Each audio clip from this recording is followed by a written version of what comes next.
Magandang umaga po. Narito po ang mga tampok na balitang sports ngayong umaga.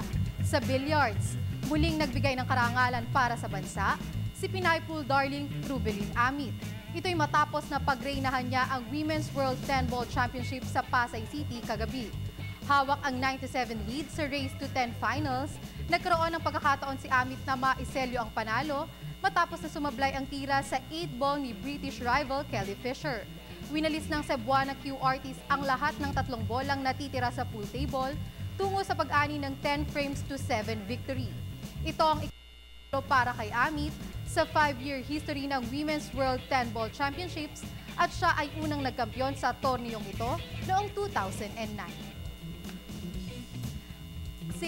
Dahil sa sobrang focus sa ensayo, halos nasa 90% na ang kondisyon ni Manny Pacquiao, kulang 3 linggo bago ang ring return kontra American brawler Brandon Rios.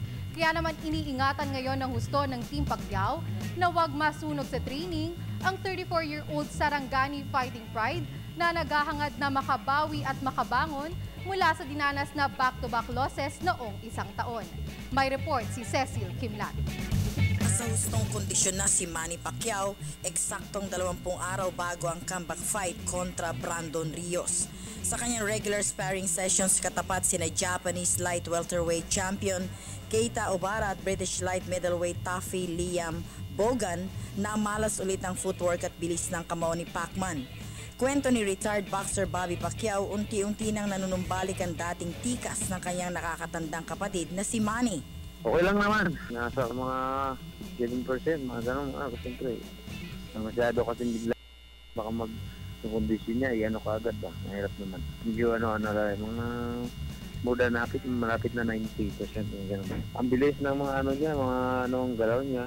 Baka, actually, pinaganoan talaga namin yun. Hindi pa kailangan ng mga bilis. Speed yung gagamitin namin sa sa laban na ito eh. Yung gano'n na lang. Pero kumusta naman sina Obara at sina Bowan? Nanggagaya ba si Rios? Actually, okay lang naman. Ganun kanya nga pinapano niya sa sparring, ganun agresibo din eh. Ibang klase din na boxer din eh. Kaya okay naman yung style niya, parang Rios din yung style ba? Nagsasalita sa ring. Kasi ganun din yung Rios na yun eh. Abang sa ring dahil sa nagsasalita yun, come on, parang inaasahan yung ba.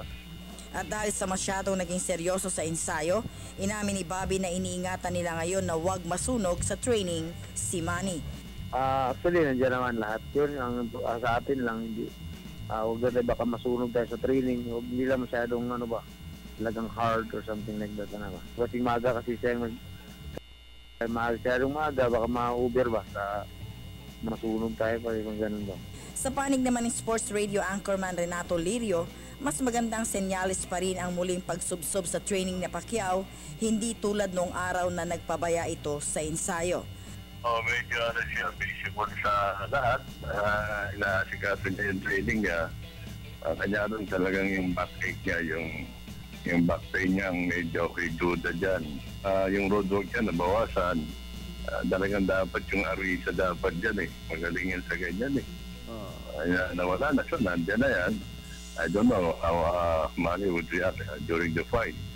Kung after 7 rounds na, medyo kapusin yung stamina natin yan. So, he has to knock out Brandon Rios within round 7 kasi kung hindi, makakapusin tayo sa 8, 19, 11, 12 kay Brandon. Sa November 15, nakatakdang lumipad patungong Macau ang Team Pacquiao para doon ipagpatuloy ang last phase ng training.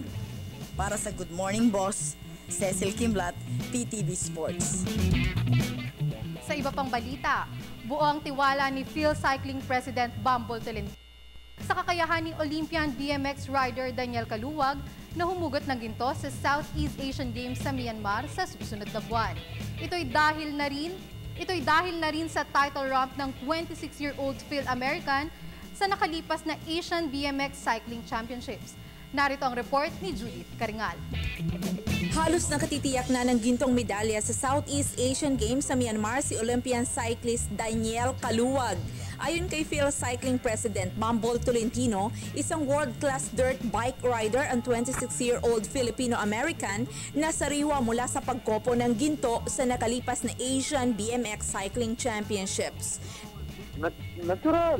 SEA Games yun Asian nga, siya number 1, di ba? So parang sure gold na yan sa atin. Oo naman. Pero kung ang ibang cycling officials ay nagbibilang na ng hanggang 5 ginto sa SEA Games, si Tolentino naman ay tumanggi pang magbigay ng sariling forecast. Subalit nangako ang Tagaytay City Congressman na hindi magre-relax sa kampanya sa SEA Games ang kanyang mga prize pedal pushers. Mahirap magyabang, mahirap maghula. Hindi naman tayo si Madam Auring. Turo niyo mo. Nagkakamuli rin. Basta mayroon kami bibigay na gold, mag-deliver kami yun sa'yo. Ang mga aksyon sa 27th edition ng Biennial Regional Sports Fest ay sisikad mula ika-11 hanggang ika-22 ng Disyembre. Para sa Good Morning Boss, Judith Karingal, PTV Sports. At yan po ang mga tampok na balitang sports ngayong umaga. Ako po si Hazel Ansalubon para sa Good Morning Boss.